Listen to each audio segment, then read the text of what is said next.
27 दिसंबर 2024 Friday का दिन सुबह 3:35 जब सब गहरी नींद में डूबे हुए हैं, बुर्का पहने दो लोग ताला तोड़कर एक एटीएम बूथ में दाखिल होते हैं। सीसीटीवी या कैमरे में उनको कोई देख ना ले, पहले ही वो सीसीटीवी कैमरे पर स्प्रे करके उसे धुंधला कर देते हैं। इसके बाद एटीएम मशीन से पैसे निकालने की कोशिश करते हैं लेकिन नाकाम रहते हैं। इसीलिए वो अपने दो मेंबर्स को और फोन करते हैं जो पास ही एक गली में पिकअप गाड़ी में बैठे थे।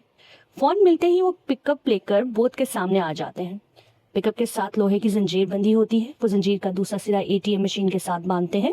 इसके बाद जैसे ही पिकअप को जोर से आगे बढ़ाया जाता है, पैसों समेत पूरी मशीन उखड़कर बाहर आ जाती है। फिर वो इसे चोरी करके ले जाते हैं। पास ही फुटपाथ पर एक गरीब आदमी सो रहा था। तेज आवाज से इसकी आंख खुल जाती है। जब वो देखता है तो एकदम से परेशान हो जाता है। ये इसके वहमो गुमान में भी नहीं था कि चोरी भी किसने की, बुर्का पहनी हुई लड़कियों ने। भला किसके होश ना उड़ेंगे। खैर, अगले दिन थाने में प्रीतम नामी एक लड़का अपने दादा को लेकर आता है इनकी शिकायत दर्ज करवाने के दादा का टेप रिकॉर्डर चोरी हो गया है, जिसमें उनकी दादी के गाने की आवाज रिकॉर्ड थी। शिकायत सुनकर कांस्टेबल जिन तो थोड़ा नाराज होकर पूछता है कि इस टेप रिकॉर्डर की कीमत कितनी है। दादा बताते हैं कि मैंने 1982 में लिया था और उस वक्त ये मुझे 532 रुपए का मिला। कांस्टेबल अब काफी गुस्सा करता है और कहता है कि यहाँ 28 लाख रुपए समेत एटीएम मशीन चोरी हो गई है। आप कबाड़ जैसे टेप रिकॉर्डर की चोरी की शिकायत करने आए हैं। अब हम कौन सी चीज ढूंढे, 28 लाख की या 500 की? दादा कहते हैं पुलिस का काम ढूंढना है, इसलिए वो दोनों ही ढूंढ कर दें। कांस्टेबल तंग आकर इन्हें चले जाने को कहता है। 1000 रुपए का तेल खर्च करके 500 रुपए की टेप रिकॉर्डर की शिकायत करने आए हैं। ये पागलपन के सिवा और क्या हो सकता है। प्रीतम अपने दादा को टैक्सी में बिठाकर घर भेज देता है। इसके बाद वो दोबारा थाने में आकर कांस्टेबल से कहता है कि इस टेप रिकॉर्डर में उसकी दादी की आवाज रिकॉर्ड है, जिसे उसके दादा रोज सुनते हैं। ये उनकी आखिरी निशानी है। अब वो दादी की आवाज सुन के रोते भी हैं, हंसते भी हैं, यहाँ तक कि दादी से बातें भी करते हैं। इसलिए वो सिर्फ 500 का नहीं बल्कि 28 लाख से भी बहुत ऊपर का है। प्रीतम की ये फजूल बातें इन्हें अच्छी नहीं लग रही थी। चुनाचा जब कांस्टेबल ने इसे भगाने की कोशिश की तो प्रीतम ने इसका कंधा पकड़कर खींच लिया। पुलिस वालों का गुस्सा तो वैसे ही तेज होता है, इसलिए हाथ लगाने के जुर्म में प्रीतम को लॉकअप में बंद कर दिया जाता है। के बाद ऑफिशियल इंचार्ज इंस्पेक्टर पेट्रियो थाने आते हैं। एटीएम बूथ के मालिक भी वहां आकर बैठे होते हैं, जो चोरीशुदा रकम और मशीन के बारे में अपडेट मांग रहे थे, लेकिन पुलिस को अभी तक मालूम ही नहीं हो सका था। इसी दौरान इंस्पेक्टर को देखते ही प्रीतम लॉकअप से आवाजें लगाना शुरू कर देता है। कभी कहता है घर पे दादा अकेले हैं, कभी कहता है शुगर डाउन हो जाएगी। बार बार इसकी बातचीत में मुदाखलत करने की वजह से वो सब काफी तंग आ जाते हैं। प्रीतम कहता है कि वो 15 मिनट के अंदर अंदर एटीएम मशीन ढूंढ कर दे सकता है, इसे बस एक कंप्यूटर चाहिए। अब इसकी बात सुनकर पेट्रो को गुस्सा आ जाता है, इसलिए वो लॉकअप में जाकर इसे गर्दन पकड़ लेता है, इसे बाहर लाता है और थाने के कंप्यूटर के सामने बिठा देता है। प्रीतम बस ये मालूम करता है कि चोरी कहाँ हुई थी और इसका वक्त क्या था। इसके बाद वो चंद मिनट में कीबोर्ड पर उंगलियां चलाता है और एक पेपर प्रिंट करके देता है। इसमें 4 लोगों की तफसीलात थी। अब प्रीतम कहता है कि इन 4 लोगों ने चोरी की है। थाने में पेट्रो समेत सभी लोग पुराने ख्यालात के थे। अब वो इस तरह की इन्फॉर्मेशन देखकर हक्का बक्का हो जाते हैं। मोबाइल फोन ही इस्तेमाल करना जानते थे, इसलिए वो प्रीतम की इस डिटेक्शन पर यकीन नहीं करते। प्रीतम रमेश नामी एक शख्स की तस्वीर की तरफ इशारा करता है कि एटीएम मशीन चोरी करने के बाद इस वक्त इसकी वेल्डिंग शॉप के अंदर पड़ी है। आज रमेश की दुकान बंद थी। इसके अलावा आज इसकी शादी भी है और वो शादी का कार्ड भी प्रिंट करके इंस्पेक्टर को दिखाता है। प्रीतम ने गूगल मैप से सैटेलाइट फुटेज का इस्तेमाल करके रमेश की वेल्डिंग शॉप की तस्वीर प्रिंट की थी। प्रीतम की बात की सच्चाई जानने के लिए वो सब लोकेशन पर पहुंच जाते हैं और इन्हें वहां वेल्डिंग शॉप मिलती है जो बंद थी। ताला तोड़कर अंदर जाके तलाशी लेते हैं तो सबसे पहले इनको 4 बुर्के मिलते हैं जिसे पहनकर चोरी की गई थी। थोड़ी देर के बाद कपड़े में ढकी हुई दूर पड़ी एक एटीएम मशीन नजर आती है। जब उसे खोल के देखते हैं तो उसके अंदर पैसे मौजूद नहीं थे। अब प्रीतम ने यह भी बताया था कि आज रमेश की शादी है, इसलिए वो सब रमेश के घर के सामने जाकर देखते हैं। रमेश घोड़ी पे बैठा बारात लिए जा रहा था। पुलिस को देखते ही वो मिलता है, दौड़ लगा देते हैं, लेकिन पुलिस को देखते ही वो लोग जिस तरफ रास्ता मिलता है दौड़ लगा देते हैं। पुलिस इनका पीछा करती है और इनको पकड़ लेती। रमेश एक औरत का दुपट्टा सर पर ओढ़कर भीड़ में छुपा होता है। पेट्रो से पकड़ता है और थाने लाकर लॉकअप में बंद कर देता है। प्रीतम की इस होशियारी से पेट्रो काफी इंप्रेस होता है। वो प्रीतम की तारीफ करता है और पूछता है कि इसने इसका पता कैसे लगाया। प्रीतम बताता है कि घर पर इसके दादा अकेले हैं और उसको जल्दी जाना है। पेट्रो उसको खुद ऑफर करता है कि वो उसे घर छोड़ देता है। रास्ते में वो फिर से पूछता है प्रीतम ने उन्हें कैसे ट्रेस किया। तो प्रीतम बताता है कि एटीएम मशीन 1-2 लोगों का काम नहीं है, कम से कम 3 से 4 लोग इसमें मुलविस होंगे और चूंकि इतने लोगों का मामला था इसलिए वो यकीनन एक दूसरे से फोन पर बात कर रहे होंगे। चोरी के वक्त इस इलाके में कितने फोन कॉल्स हुए इसने टावर हैक करके ये मालूम कर लिया। इस वक्त कुल 25 फोन कॉल्स हुए थे, जिसमें से इसी इलाके के अंदर सिर्फ एक ही फोन कॉल हुआ था। इस कॉल के जरिए इसने इनकी तफसीलात निकाली और इनकी मौजूदा लोकेशन भी ट्रेस कर ली। इसके बाद इनके नामों से सोशल मीडिया पर सर्च की तो मालूम हुआ कि चारों दोस्त हैं और इनमें से एक की शादी है। इससे कंफर्म हो गया कि उन्होंने शादी के लिए चोरी की है। प्रीतम की स्मार्ट सेंस देखकर पेट्रो पूछता है कि वो क्या काम करता है। प्रीतम हिचकिचाते हुए बताता है कि वो वैक्यूम क्लीनर का इंजीनियर है। पहले एक आईटी फर्म में नौकरी करता था लेकिन अब छोड़ दी है। वो तफसील से और कुछ नहीं बताता। घर उतरते वक्त वो पेट्रो से दरखास्त करता है कि इसके दादा का टेप रिकॉर्डर बरामद करवा दें। पेट्रो वादा करता है कि वो जल्दी से ढूंढ निकालेगा।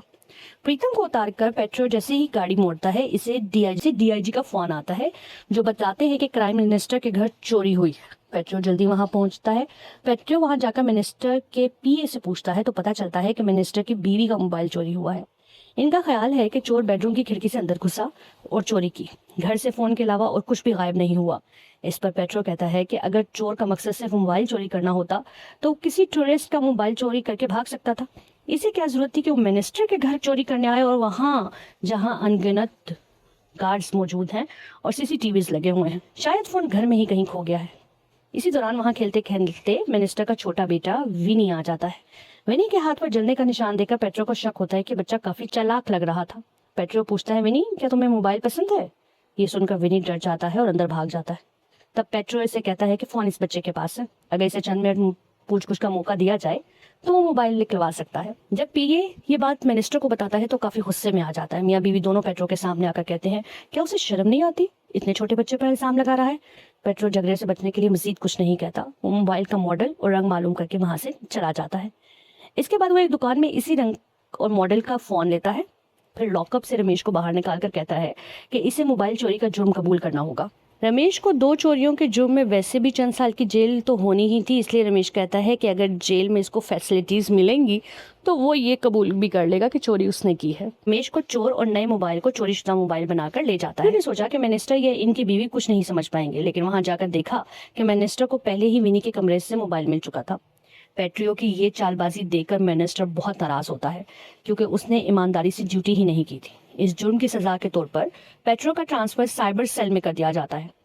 वो कंप्यूटर ओपन तक नहीं कर पा रहा था। तब एक स्टाफ मेंबर ने इसे पासवर्ड बताकर समझाया कि कंप्यूटर कैसे ऑन करते हैं। इसने कंप्यूटर ऑन तो कर लिया, लेकिन इसके बाद एक और मुसीबत आ गई। एक आदमी शिकायत लेकर आ गया कि कल रात इसके रेस्टोरेंट के सर्वर पर अटैक हुआ है और किसी ने सारी फाइलें डिलीट कर दी। पेट्रियो को चौंका टेक्नोलॉजी का कोई इल्म ही नहीं था, इसलिए इसको इस आदमी की बातें समझ ही नहीं आ रही थी। चनाचा इसने उल्टा इससे पूछा, कोई जख्मी हुआ है क्या?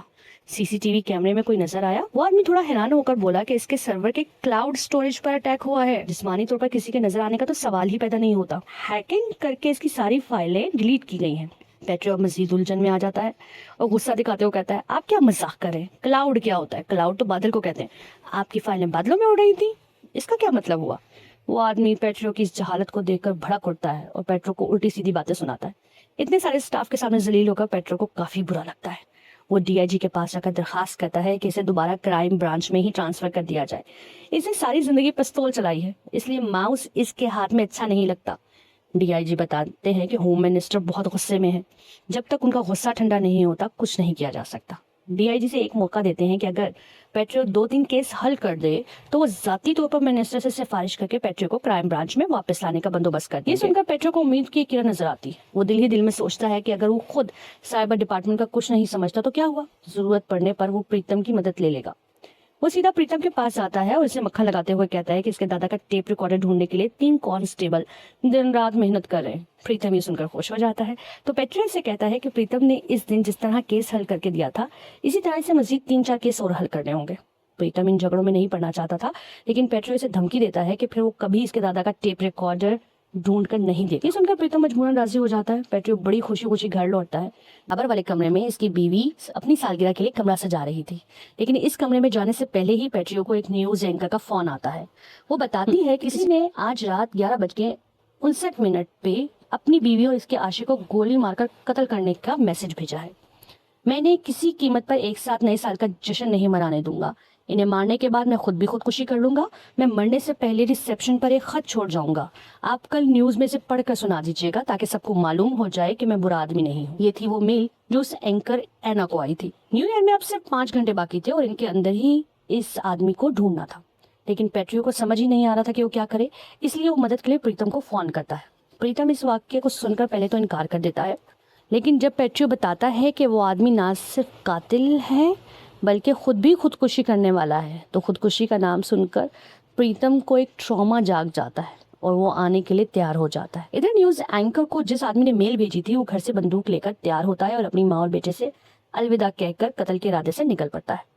दूसरी तरफ प्रीतम आकर लैपटॉप लेकर बैठ जाता है। वो एंकर एना के मेल से एक ट्रैकर कोड के साथ इस आदमी को मेल भेजता है और कहता है कि ये मेल इस आदमी के मेल आईडी पर फॉरवर्ड कर दी जाए। इससे ये होगा, जैसे ही वो आदमी मेल ओपन करेगा ट्रैकर कोड की मदद से वो इसकी लोकेशन और बाकी तफसीलात जान जाएंगे। एना प्रीतम के कहे के मुताबिक मेल फॉरवर्ड कर देती है और ताकि इस आदमी को शक ना हो, एना मिलने की ख्वाहिश का एक मैसेज भी लिखकर भेजती है। वो आदमी इस वक्त खुदकुशी का खत लिख रहा था। इतनी देर में प्रीतम बाकी तफसीलात खंगालता है और इस आदमी के बारे में जानने की कोशिश करता है, जैसे कि इस आदमी की मेल का नाम कार्लोस लोबो 1980 था, यानी ये रहा। यानी समझा जा सकता है कि इस आदमी का नाम कार्लोस लोबो है और वो 1980 में पैदा हुआ है। इसके अलावा इसने एना को भेजी गई मेल में जिक्र किया है कि वो अपनी बीवी और इसके आशिक को गोली मार देगा। इसका मतलब है कि वो बंदूक चला सकता है, यानी वो पेशे से या तो पुलिस वाला है या फिर कोई गैंगस्टर। फिर मेल के आखिरी लाइन में लिखा हुआ था कि मरने से पहले वो एक सुसाइड नोट लिखकर एना के लिए रिसेप्शन पर छोड़ जाएगा ताकि आवाम को मालूम हो सके कि वो बेकसूर था। यानी वो आदमी अपनी रेप्यूटेशन के बारे में भी काफी फिक्रमंद है। इस सूरत में इसे गैंगस्टर होने के तो कोई चांस नहीं है, वो यकीनन कोई पुलिस वाला है। और जहां तक रिसेप्शन पर सुसाइड लेटर छोड़ने की बात है तो रिसेप्शन आमतौर पर होटलों में ज्यादा होती है। इसका मतलब है ये फर्ज किया जा सकता है कि इस आदमी की बीवी और इसका आशिक किसी होटल में है और इसी होटल में जाकर खत रिसेप्शन पर रखेगा। इसके बाद कमरे में जाकर इन दोनों को कत्ल करने के बाद खुदकुशी कर लेगा। इसी दौरान कार्लोस एना के मेल ओपन कर लेता है, जिससे प्रीतम को इसके मोबाइल की तमाम तफसीलात मिल जाती हैं। वो प्रोफाइल खंगाल के प्रीतम को पता लगता है कि वो पुलिस का एक सब इंस्पेक्टर है। इसके अलावा प्रीतम इसकी बीवी और इसके आशिक के नाम भी निकाल लेता है। इसकी बीवी के आशिक नतिन का नाम सर्च करके पुलिस को पता चलता है कि होटल सांता कातरीना। अब पेट्रियो प्रीतम को साथ लेकर इस होटल के लिए निकल पड़ता है। इन्हें पहुंचने में अभी 7 मिनट की देरी थी, इसलिए वो होटल रिसेप्शनिस्ट को फोन करके कहते हैं, लेकिन फोन उठाकर रिसेप्शनिस्ट को सुने इससे पहले ही कार्लोस वहां पहुंच जाता है और रिसेप्शन पर एना के नाम का खत रख देता है और मालूम करता है कि इसकी बीवी और नतिन किस नंबर के कमरे में है। इसके बाद वो लॉबी से होता हुआ आगे बढ़ रहा था कि तब तक वो लोग भी होटल पहुंच जाते हैं। पेट्रो भागकर इसे देख लेता है और रोकने को कहता है, लेकिन कार्लोस एक ब्लैंक फायर करके पेट्रो को आगे से हटने के लिए वार्निंग देता है। इसके बावजूद पेट्रो हार नहीं मानता। वो कार्लोस को अच्छे बुरे करने की तमीज सिखाने और समझाने की कोशिश करता है कि पेट्रो खुद भी पुलिस में है, इसलिए वो बताता है कि पुलिस की नौकरी बरकरार रखते हुए फैमिली को संभालना कितना मुश्किल होता है। वो सब सुनकर कार्लोस बहुत इमोशनल हो जाता है, यहाँ तक कि रो पड़ता है। फिर भी खुद को मजबूत करके वो कमरे के अंदर दाखिल होता है और बीवी पर बंदूक तान लेता है। तब पीछे से पेट्रो कार्लोस को इसके बच्चे के बारे में सोचने को कहता है कि अगर उसने कत्ल कर दिया तो इसका बेटा हर साल एक नई बद्दुआ के साथ नया साल मनाएगा। इसका बाप एक कातिल है। ये सुनकर कार्लोस मजीद गोली नहीं चला पाता। वो अपनी बीवी से कहता है कि तू अपने आशिक के साथ रह, मैं अपने बेटे के साथ रहूंगा। ये कहकर कार्लोस खून खराबा छोड़कर बाहर निकल जाता है। दोनों की इस मुश्तरका कोशिश से पहला केस हल करके पेट्रियो प्रीतम को लेकर घर आता है। स्टेसी बाहर आती है और झगड़ा शुरू कर देती है, क्योंकि पेट्रियो बेटे की सालगिरह पर मौजूद नहीं था। वो सिर्फ ड्यूटी ही समझता है, बेटे से जरा भी प्यार नहीं करता। अब पेट्रियो को गुस्सा आ जाता है और वो कहता है कि इनका बेटा जिंदा नहीं है, भला मुर्दे बेटे की क्या सालगिरह मनाएंगे। पेट्रियो बेटे की मौत की इस खौफनाक गम को भूल कर जीना चाहता है, जबकि स्टेसी अब भी इसकी याद के सहारे जी रही थी। दोनों के बीच काफी झगड़ा बढ़ गया। स्टेसी झगड़ा काफी बढ़ जाता है। स्टेसी बेटे की मौत का जिम्मेदार पेट्रो को ही कहती है, क्योंकि बेटे को यकीन था कि इसका बाप इसको बैटमैन की तरह बचा लेगा, लेकिन बेटे को वो नहीं बचा सका। अब मजीद ताना देते हुए वो उसको कहती है कि वो खुद भी एक बड़ी गुलकारा बनना चाहती थी, लेकिन तुम्हारी वजह से मैंने अपने करियर की कुर्बानी दी। मगर पेट्रो इसे भी वक्त नहीं देता था। झगड़े के इस मरले पर स्टेसी नाराज होकर घर से निकल जाती है। पेट्रो काफी मायूस हो जाता है, लेकिन ईगो के चक्कर में वो बीवी को कोई कॉल नहीं करता। कुछ दिनों के बाद प्रीतम को बुलाकर पेट्रो कहता है कि इसके दादा का टेप रिकॉर्डर मिल गया। प्रीतम थाने जाकर टेप रिकॉर्डर देकर बहुत खुश होता है, लेकिन अफसोस की बात यह थी कि इसके अंदर कैसेट मौजूद नहीं थी, जिसकी वजह से वो काफी उदास हो जाता है। असल जरूरत दादी की आवाज की थी, सिर्फ टेप रिकॉर्डर से अब क्या होगा। प्रीतम कांस्टेबलों को हुक्म देता है कि जैसे भी हो कैसेट भी बरामद करनी होगी। कांस्टेबल काफी चिढ़ जाता है, क्योंकि इतने बड़े शहर में इस कैसेट को कहाँ ढूंढेगा। खैर इसी दौरान टीवी पर इसे एक खबर मिनिस्टर का बेटा अगवा हो गया है। न्यूज देखकर पेट्रो कहता है कि मिनिस्टर के घर का फोन चोरी होने के चक्कर में ही इसका ट्रांसफर हुआ था, इसलिए अगर वो मिनिस्टर के बेटे को ढूंढ निकालेगा तो मिनिस्टर यकीनन खुश होकर इसे दोबारा से क्राइम डिपार्टमेंट में ट्रांसफर कर देगा। इधर मिनिस्टर के घर पर डीआईजी से लेकर कई लोग आकर जमा हो जाते हैं। अजीब बात यह थी कि मिनिस्टर का बेटा विनी स्कूल से घर के अंदर दाखिल हुआ है। सीसीटीवी कैमरे में इसकी फुटेज भी मौजूद है, लेकिन घर से बाहर निकलने की कोई फुटेज नहीं है, इसलिए सब कंफ्यूज हो जाते हैं। असल में विनी के साथ क्या हुआ? एक मरले पर मिनिस्टर को अगवाकार का फोन आता है, 5 करोड़ रुपए की डिमांड करता है। वो धमकी देता है कि अगर कल तक कैश तैयार ना हुआ तो विनी को मारकर पार्सल करके भिजवा देगा। चूंकि अगवाकार का फोन आया था, इसलिए साइबर टीम को बुलाया जाता है। साइबर टीम के नुमाइंदे के तौर पर पेड्रो और एसआई शार्लेन आते हैं। पेड्रो को देखते ही मिनिस्टर भड़क उठता है और पूछता है वो यहाँ क्या कर रहा है। डीआईजी से हौसला देते हुए कहते हैं कि वो एक अच्छा ऑफिसर है, वो सब संभाल लेगा। तब पेड्रो रोब जमाते हुए शार्लेन को ट्रेनिंग ऐप निकालकर अगवाकार का फोन नंबर सर्च करने को कहता है। शार्लेन को ट्रैकिंग ऐप निकालकर अगवाकार का फोन नंबर सर्च करने को कहता है। बॉबी स्क्वेरा का नाम सामने आता है, लेकिन मसला ये था कि इस नाम के कम से कम 7 लोग थे। चुनाचा पेट्रो गोवा शहर में इस नाम के कितने लोग हैं ये देखने को कहता है। अब सिर्फ एक शख्स की तफसील निकलती है जो कि बाइक रेंटल शॉप का मालिक था, इसलिए शक इसी की तरफ जाता है। पेट्रो इस पते पर पुलिस फोर्स भेज देता है, लेकिन वहां जाकर पता चलता है कि बॉबी तो पहले ही मर चुका है। स्टेबल फोन करके बताता है कि बॉबी के आईडी कार्ड का गलत इस्तेमाल करके मुजरिमों ने सिम कार्ड खरीदा था, इसलिए इन्हें ट्रेस नहीं किया जा सकता। मिनिस्टर पेड्रो पर शदीद गुस्से में आ जाता है और कहता है कि अब से किसी भी सिम की तफसील निकालना तो कोई भी कर सकता है, इस काम के लिए पेड्रो जैसे पुलिस वाले की जरूरत नहीं है। बच्चा लाकर कह देगा कि यह आपका बेटा है, इसे गोद में ले लें, इसलिए मुझे इस पर जरा भी भरोसा नहीं है। ये कहकर मिनिस्टर पेड्रो की बेइज्जती करके से वहां से भगा देता है।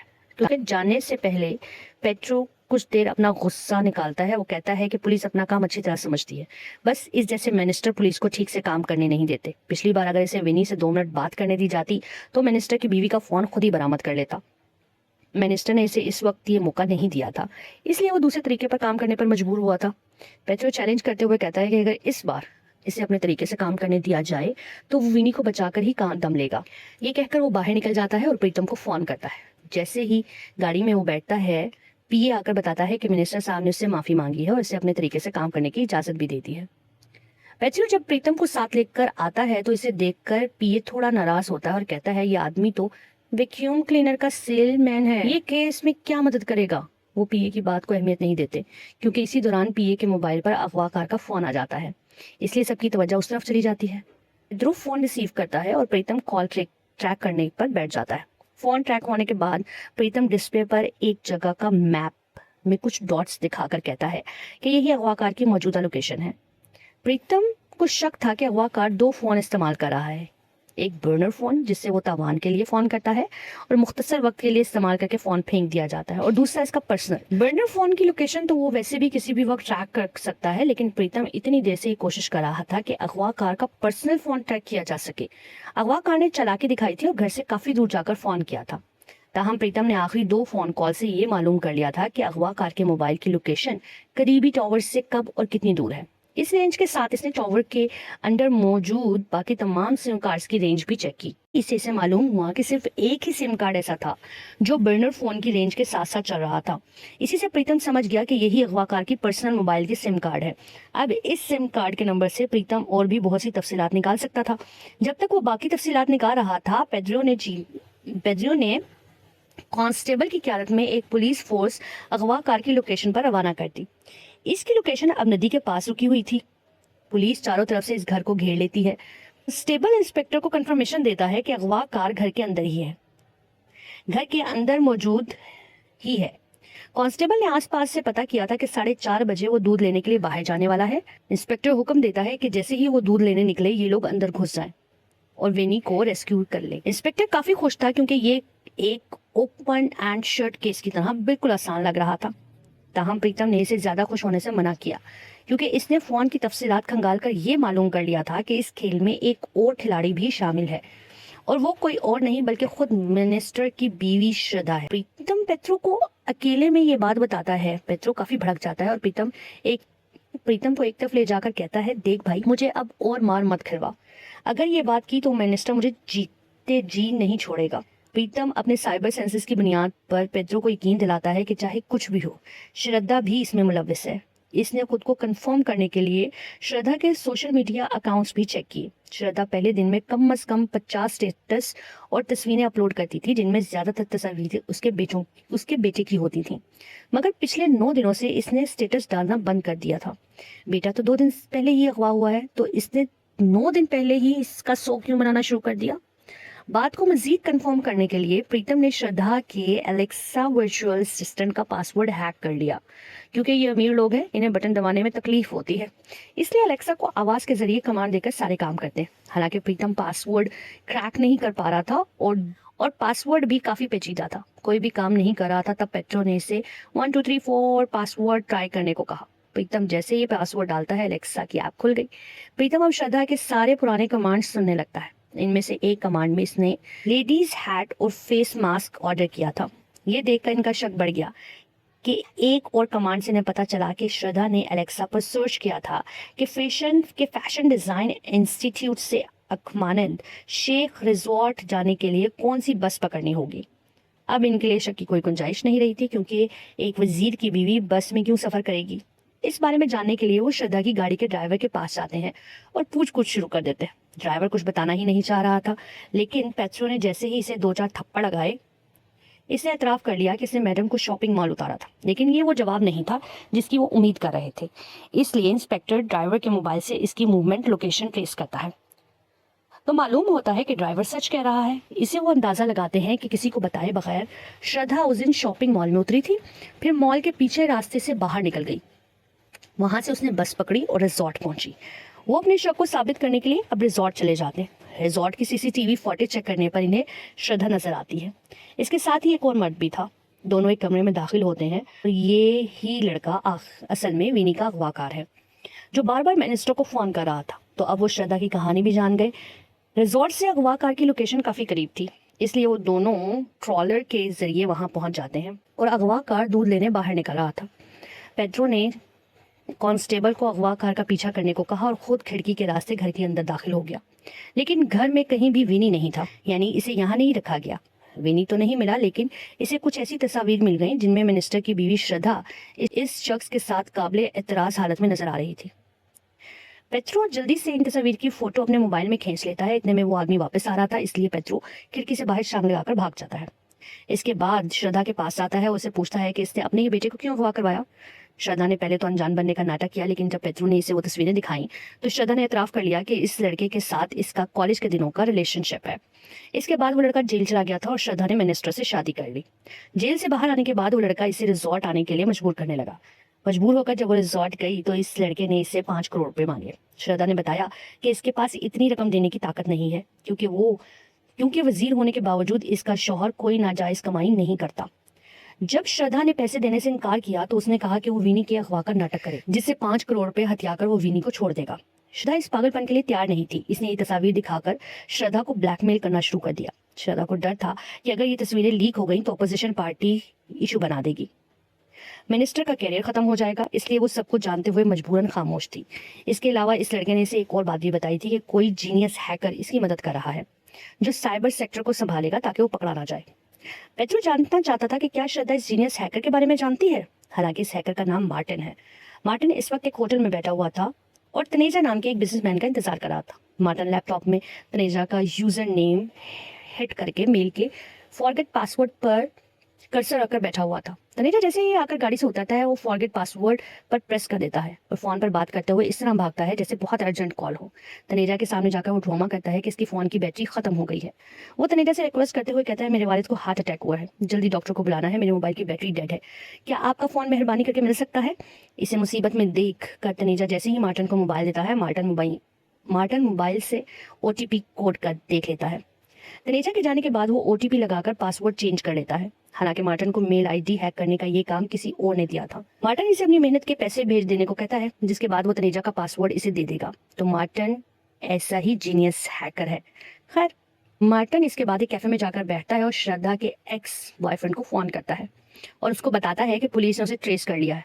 इसका फोन टेप करके कल से पुलिस ने इसका घर घेरा हुआ है। मार्टिन के हाव भाव से ऐसा लग रहा था कि इसने जानबूझकर सिक्योरिटी लूज रखी थी ताकि वो लड़का पकड़ा जाए। मार्टिन इसे वाज़ेह तौर पर वक्त के साथ बताता है कि कल कितने बजे पेट्रो इसके घर में घुसा था और कांस्टेबल ने कितनी देर और कितनी दूर तक इसका पीछा किया था। बात खत्म करते ही मार्टिन देखता है कि इसके पीछे कांस्टेबल उठकर आ रहा है। मार्टिन तो डर के मारे सहम गया था कि कहीं वो पकड़ा ही ना जाए, लेकिन कांस्टेबल सीधे रिसेप्शन पर चला जाता है और असल में एक पार्सल लेने आया। पार्सल लेते वक्त इसे रिसेप्शन के पीछे डिस्प्ले सेक्शन में एक कैसेट नजर आती है और वो इसे उठा लेता है। वो अंदाजा लगाता है कि यही प्रीतम की दादी की टेप रिकॉर्ड की कैसेट है। जब वो पेट्रो को फोन करके बताता है तो इंस्पेक्टर प्रीतम को लेकर कैफे पहुंच जाता है। कैसेट देखकर प्रीतम भी खुशी से उछल पड़ता है।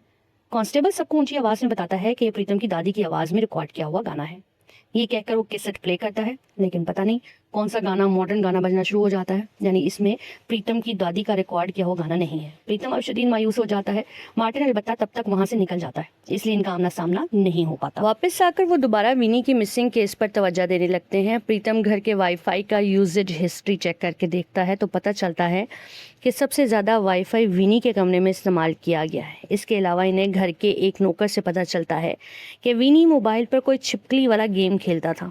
मोबाइल लेकर घर के कोने कोने में घूमता रहता था और मोबाइल के डिस्प्ले पर छिपकलियां मारता था। प्रीतम और पेड्रो अंदर आकर मिनिस्टर और उसकी बीवी से पूछते हैं, विनी क्लासरूम में सोता है, क्या विनी के स्कूल से कभी ऐसी कोई शिकायत आई है? क्योंकि विनी रात भर जाकर गेम खेलता था, इसलिए स्कूल में इसका सो जाना फितरी था। वो लोग समझ नहीं पा रहे थे कि गेम खेलने या स्कूल में सो जाने से इस केस का क्या ताल्लुक है। समझाकर कहता है कि विनी गालिबन किसी साइबर क्रिमिनल के जरिए हैक हुआ है। इस मुजरिम ने छिपकली गेम के जरिए विनी को इस घर के कोने कोने में दौड़ाया है और इस तरह इसने घर के पूरे लेआउट का एक्सेस हासिल कर लिया है। शायद अगवाकार के पास घर के तमाम कैमरों का एक्सेस है, इसलिए उसने विनी को कैमरे में आए बगैर बाहर निकलने का रास्ता दिखा दिया। प्रीतम विनी का लैपटॉप देखना चाहता है तो श्रद्धा इसे अंदर ले जाती है, लेकिन लैपटॉप पर पासवर्ड लगा हुआ था, इसलिए प्रीतम इसे खोल नहीं पा रहा था। इस वजह से वो स्कूल में विनी के बेस्ट फ्रेंड के बारे में पता करने को कहता है। पेड्रो एक लिस्ट को शॉर्ट करने का कहता है कि क्लास में जो बच्चा विनी के साथ सो जाता था वो शायद विनी के लैपटॉप का पासवर्ड जानता होगा, क्योंकि वो भी विनी के साथ रात भर जागता था और गेम खेलता था। वो ढूंढकर ऐसे ही एक बच्चे को ले आते हैं। ये बच्चा भी विनी की तरह शरारती है। बहुत सारा खाना हजम कर जाने के बाद वो कुछ नहीं बोलता और अपना मुंह सिर्फ खाने के लिए खोल रहा था, यहाँ तक कि वो मिनिस्टर को मिडल फिंगर भी दिखाता है। तब पेड्रो को गुस्सा दिखाते हुए कहता है, देखता हूँ जरा इस लड़के की उंगली कितनी बड़ी है। ये सुनकर वो लड़का डर के मारे विनी का पासवर्ड बता देता है। प्रीतम जब लैपटॉप ओपन करता है तो देखता है कि विनी इतने दिनों से ब्लू व्हेल गेम खेल रहा था। विनी के माँ बाप को इस गेम के बारे में कुछ मालूम नहीं था। तब प्रीतम बताता है कि ये गेम सबसे पहले रशिया के एक साइको डेवलपर ने बनाया था, जिसका मानना था कि बच्चों को खुदकुशी करके मर जाना चाहिए। ये गेम छोटे छोटे टास्क से शुरू होता है और उसके बाद बड़े बड़े टास्क शुरू कर देता है, जैसे पालतू जानवर को मारकर फ्रिज में रख देना, पड़ोसी के घर किसी के कपड़े चोरी करके जला देना, पोस्ट बॉक्स में आग लगा देना, और इसी तरह गेम का इख्तिताम खुदकुशी पर होता है। ये बातें सुनकर पेड्रो को अपने बच्चे की याद आ जाती है। इसका बेटा भी इसी तरह कुएं में छलांग लगाकर खुदकुशी कर चुका था। मिनिस्टर पूछता है कि ये सब बुरा जानते हुए भी बच्चे ऐसी गेम क्यों खेलते हैं। प्रीतम बताता है कि ये ऐप इंस्टॉल होते वक्त हर तरह की परमिशन ले लेती है। इसके नतीजे में जब कोई लैपटॉप या मोबाइल ऑन रखकर कपड़े बदलता है, बॉयफ्रेंड या गर्लफ्रेंड के साथ नाजेबा चीजें शेयर करता है, तो इस ऐप के कैमरे की परमिशन की वजह से सब खुफिया तौर पर रिकॉर्ड हो जाती हैं और बाद में इन चीजों के जरिए इन्हें ब्लैकमेल करके खुदकुशी पर मजबूर किया जाता है। इन्हें शक होता है कि विनी भी शायद इसी तरह की साइबर ब्लैकमेलिंग का शिकार हुआ है। खैर, ऐप की वजह से विनी के लैपटॉप के एक्सेस मार्टिन के पास था, इसलिए जैसे ही प्रीतम लैपटॉप ऑन करता है विनी के कैमरे से, मार्टिन को सब कुछ नजर आ गया। मार्टिन प्रीतम को देखते ही चौंक उठता है। इसका कोई पुराना जख्म ताज़ा हो गया था और इस वक्त कुछ किए बगैर चुपचाप इनका तमाशा देखने लगा। प्रीतम विनी के लैपटॉप से गेम टास्क की रिकॉर्ड शुदा वीडियो दिखाता है, जैसे रात के वक्त खाना चोरी करके बावर्ची को डराना, माँ के मोबाइल से गेम डिलीट कर देना। इन्हीं छोटी मोटी शरारतों से गेम के टास्क शुरू हुए थे। प्रीतम अचानक कुछ नोटिस करता है कि हैकर शायद इन्हें देख रहा है। अब मार्टिन भी खामोश नहीं रहता और जवाब देता है, बिल्कुल सही पकड़े हो, मैं तुम सबको देख रहा हूँ। ये गैर मुतवक्का आवाज सुनकर प्रीतम खौफ के मारे लैपटॉप बंद कर देता है। मार्टिन श्रद्धा के मोबाइल पर फोन करता है। श्रद्धा फोन रिसीव करके लाउड स्पीकर पर कर देती है तो मार्टिन कहता है, लैपटॉप बंद करने का कोई फायदा नहीं है क्योंकि वो अब भी सब कुछ देख रहा है। मार्टिन घर के अंदर कोई सी चीज कहाँ रखी हुई है एक एक करके बताना शुरू कर देता है। कुछ लोग ये ढूंढने लगते हैं कि कहीं कोई खुफिया कैमरा तो नहीं लगा। मार्टिन इन्हें डराता भी है कि कोई खिड़की के पास मत जाना वरना गोली मार दी जाएगी। मार्टिन जो कुछ कह रहा था सब डर के मारे वही कर रहे थे, जैसे कोई भूत इनसे बात कर रहा हो। मार्टिन मोबाइल प्रीतम को देने के लिए कहता है प्रीतम इस वक्त मार्टन की लोकेशन ट्रैक करने की कोशिश कर रहा था। मार्टन को भी इस बात का अंदाजा हो गया था, इसलिए वो प्रीतम से कहता है इसके फोन कॉल की लोकेशन ट्रैक करने का कोई फायदा नहीं, क्योंकि वीपीएन इस्तेमाल कर रहा है। प्रीतम ये समझने की कोशिश करता है कि मार्टन कैमरे की एक्सेस के बगैर सब कुछ कैसे देख रहा है। चुनाचे वो सेंटर पॉइंट पर जाकर मार्टन से पूछता है, अच्छा बताओ मैं कहाँ खड़ा हूँ। मार्टन को काफी मजा आ रहा था क्योंकि प्रीतम इसका टेस्ट ले रहा था। मार्टन ने सही जवाब दे दिया। प्रीतम लिविंग रूम के सोफे के पास खड़ा था। अब प्रीतम सोफे पर बैठकर पूछता है, मैं आप कहाँ हूँ। इस बार मार्टन सही नहीं बता पाता। प्रीतम पूछता है, अच्छा फोन मेरा किस हाथ में है, दाएं में बाएं में।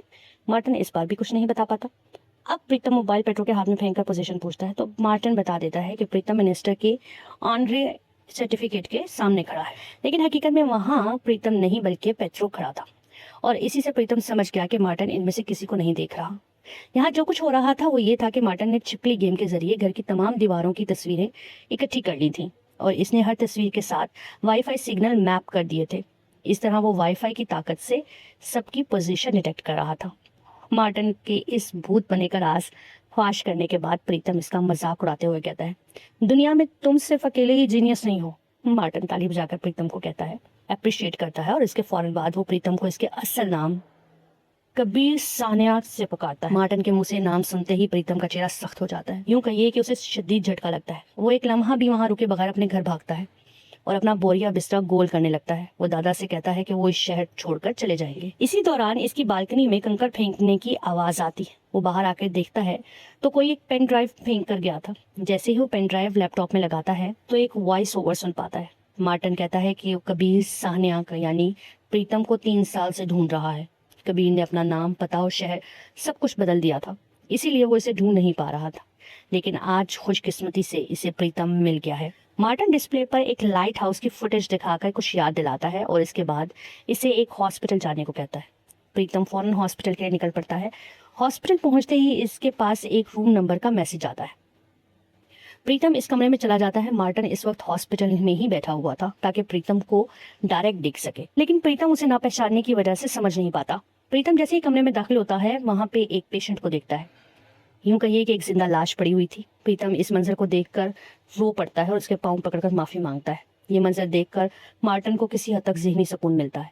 इधर पेट्रियो घर वापस आकर अपने बेटे का लैपटॉप ऑन करता है तो इसके बेटे ने भी ब्लू व्हेल गेम इंस्टॉल कर रखा था। अब इसे समझने में देर नहीं लगती कि इसका बेटा भी इस गेम का शिकार हुआ था। ऑफिस वापस आकर वो प्रीतम यानी कि कबीर सानिया वाले नाम के बारे में मालूमात हासिल करता है, लेकिन कुछ खास पता नहीं चलता। बस इतना मालूम होता है कि इस नाम का एक लड़का इंजीनियरिंग कॉलेज में पढ़ता था। पेट्रियो जब प्रीतम का फोन पर नहीं पाता तो इसकी लोकेशन ट्रेस करके हॉस्पिटल पहुंच जाता है। प्रीतम को वहां पाकर वो जानना चाहता है कि इसकी असल पहचान क्या है। तब प्रीतम एतराफ करता है कि वो एक कातिल है, इसने एक शख्स का कत्ल किया था। प्रीतम बताता है कि इस वक्त वो इंजीनियरिंग कॉलेज में पढ़ता था और इसके एक प्रोफेसर एक सख्त मिजाज टीचर थे। क्लास में आने में देर हो जाती तो किसी को अंदर आने नहीं देते थे। प्रीतम अक्सर क्लास में लेट पहुंचता था। इस दिन भी इसने काफी देर की थी। जब प्रोफेसर ने क्लास में दाखिल होने से मना कर दिया तो प्रीतम ने बहाना लगाया कि वो हॉस्पिटल गया था। प्रोफेसर ने पूछा कि हॉस्पिटल यहाँ से कितनी दूर है। प्रीतम ने बताया कि यहाँ से 1 किलोमीटर दूर है। तो प्रोफेसर ने हिसाब लगाकर देखा कि आना जाना मिलाकर 2 किलोमीटर बनता है और अगर प्रीतम पैदल गया है तो इसे 2448 कदम चलना था। प्रोफेसर ने प्रीतम का मोबाइल मांगा तो इसकी हेल्थ ऐप चेक करके देखा तो प्रीतम सिर्फ 207 कदम चला था, यानी वो हॉस्टल से सिर्फ इसी क्लासरूम तक आया था।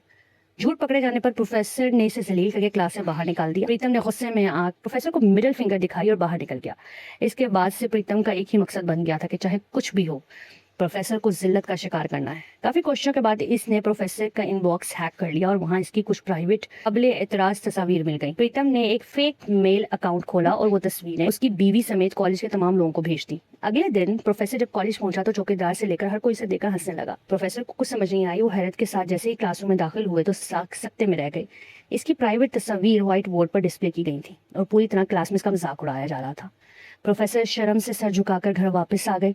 घर पहुंचकर देखते हैं कि इसकी बीवी भी नफरत से दूसरी तरफ मुंह फेर कर बैठ गई। शर्म और रुसवाई की वजह से प्रोफेसर के जीने की तमन्ना ही खत्म हो गई। साथ ही इसने लाइट हाउस से छलांग लगाकर खुदकुशी कर ली। प्रीतम ने इस वाक़े के बाद अपना नाम, पहचान और शहर सब कुछ बदल दिया था, लेकिन वो इस सदमे से बाहर नहीं निकल पाया था। पेट्रो इसे हौसला देता है और समझाता है कि इस वक्त उसकी कम उम्र थी, इसलिए इसने नादानी में गलती कर दी, लिहाजा इसे उदास होने से मना करता है। और इसके बाद वो पूछता है कि क्या प्रोफेसर की फैमिली में कोई ऐसा है जो प्रीतम से बदला लेना चाहता हो। प्रीतम बताता है कि अस्पताल में उसने जिस खातून को देखा वो प्रोफेसर की बीवी है और वो इनकी फैमिली में किसी और को नहीं जानता। प्रीतम अब प्रोफेसर की फैमिली की तफसीलात सर्च करता है तो उसे पता चलता है कि उनका मार्टिन नामी एक बेटा था जो यूएसए में रहता था। अब वो बिल्कुल कंफर्म हो जाते हैं कि मार्टिन ही प्रीतम के पीछे पड़ा हुआ है। इधर मार्टिन श्रद्धा के एक्स बॉयफ्रेंड को 10 लाख रुपए वापस करके कहता है कि बच्चे को अगवा करने के लिए अब मुझे 10 लाख रुपए, वो 10 लाख मैं वापस कर रहा हूँ, बच्चे को मैं फिलहाल नहीं छोड़ रहा। ये कहकर वो इस लड़के से अपना राब्ता खत्म कर देता है। इसके बाद मार्टिन मिनिस्टर के घर फोन करता है और बताता है कि विनी इसके पास है। मिनिस्टर पूछता है कि मैं कैसे यकीन करूं कि विनी तुम्हारे पास ही है। तब मार्टिन श्रद्धा के मोबाइल पर विनी की एक तस्वीर भेजता है। तस्वीर देखकर इनके दिल धक से रह जाते हैं। तस्वीर में विनी की दरमियान की उंगली कटी हुई थी। इसका मतलब है कि इसने विनी की उंगली काट दी थी। मार्टिन 5 करोड़ रुपए तावान लेकर प्रीतम के हाथ भेजने को कहता है। वो धमकी देता है कि अगर बाद में जरा सी भी हेरफेर की तो विनी की एक और उंगली काट देगा। जल्दी से पैसों का बैग तैयार किया जाता है। प्रीतम एक चाल चलता है और पीए का मोबाइल तोड़कर इसका मदरबोर्ड पैसों के एक बंडल के अंदर छुपा देता है। पेट्रो भी एक दूसरा मोबाइल बैग के अंदर डाल देता है ताकि मार्टिन ये समझे कि ये मोबाइल निगरानी के लिए रखा गया है और वो इसे निकाल ले। क्योंकि इसे एक मोबाइल मिल जाएगा इसलिए वो अंदर मजीद तलाश नहीं करेगा। प्रीतम जैसे ही निकल रहा था उसी वक्त बावर्ची भागता हुआ आता है और कहता है कि पानी के नल से नूडल्स निकल रहे हैं, इस घर में यकीनन कोई भूत है। मिनिस्टर का मूड पहले ही खराब था। वो बावर्ची की फजूल बातों पर इसे डांट कर भगा देता है। इधर प्रीतम पैसे लेकर एक पुल के ऊपर मार्टिन से मिलता है। ये आमने सामने होते ही मार्टिन उसे पीटना शुरू कर देता है क्योंकि प्रीतम की वजह से ही इसकी फैमिली और कैरियर बर्बाद हुआ था। प्रीतम मार्टिन से माफी मांगता है लेकिन वो इसे माफ नहीं करता। मार्टिन प्रीतम से कहता है कि वो कल सुबह 8:30 बजे लाइट हाउस यानी जहाँ से मार्टिन के बाप ने छलांग लगाकर खुदकुशी की थी वहां से प्रीतम को भी छलांग लगाकर खुदकुशी करनी होगी वरना वो विनी को जान से मार देगा। मार्टिन अपनी घड़ी खोलकर प्रीतम के हाथ पर बांध देता है और टाइमर सेट कर देता है। प्रीतम के पास फैसला करने के लिए अब सिर्फ 8 घंटे बाकी थे। मार्टिन बैग लेकर जाते वक्त बैग के अंदर से वो फोन ढूंढ निकालता है। इसके बाद वो प्रीतम को एक जोरदार लात मारकर बेहोश कर देता है। वो प्रीतम की जेब से इसका मोबाइल निकालता है और पेट्रो को मैसेज करता है कि मुझे विनी मिल गया है, मैं इसे लेकर वापस आ रहा हूँ। सब उम्मीद से खुश हो जाते हैं कि विनी वापस आ रहा है। वो मोबाइल ट्रेस करके देखते हैं तो वाकई कोई मिनिस्टर के घर की तरफ आ रहा होता है। थोड़ी देर बाद जब गाड़ी आकर रुकती है तो सब भागकर जाते हैं लेकिन गाड़ी में विनी नहीं था बल्कि खून से लथपथ वो दूसरा मोबाइल पड़ा हुआ था। इधर प्रीतम को होश आता है तो वो मिनिस्टर के घर भागता हुआ पहुंचता है। वो पैसों के बंडल में रखे पीए के मोबाइल की लोकेशन ट्रेस करके देखता है तो वो एक होटल की लोकेशन दिखा रहा होता है।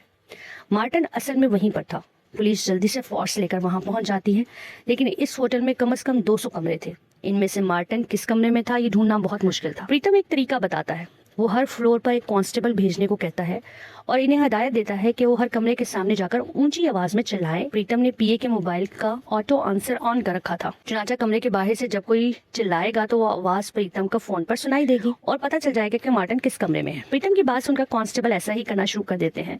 आखिर जब कांस्टेबल एक कमरे के सामने से गुजर रहा था तो प्रीतम डिटेक्ट कर लेता है कि इसी कमरे में मार्टिन मौजूद है। वो दरवाजा तोड़कर अंदर दाखिल होते हैं तो देखते हैं कि मार्टिन तब तक भाग चुका था। मार्टिन को पीए के मोबाइल के मदरबोर्ड भी मिल गया था जिस पर लिखा हुआ था कि प्रीतम का वक्त खत्म होने में अब सिर्फ 4 घंटे बाकी हैं। मार्टिन भागने से पहले एक शख्स की गाड़ी चोरी कर जब इस शख्स ने शिकायत की तो प्रीतम ने पूछा कि क्या गाड़ी का टूल टैक्स कटने पर कोई मैसेज आता है और क्या इसमें ऑटोमेटिक टूल टैक्स कटने का सिस्टम है।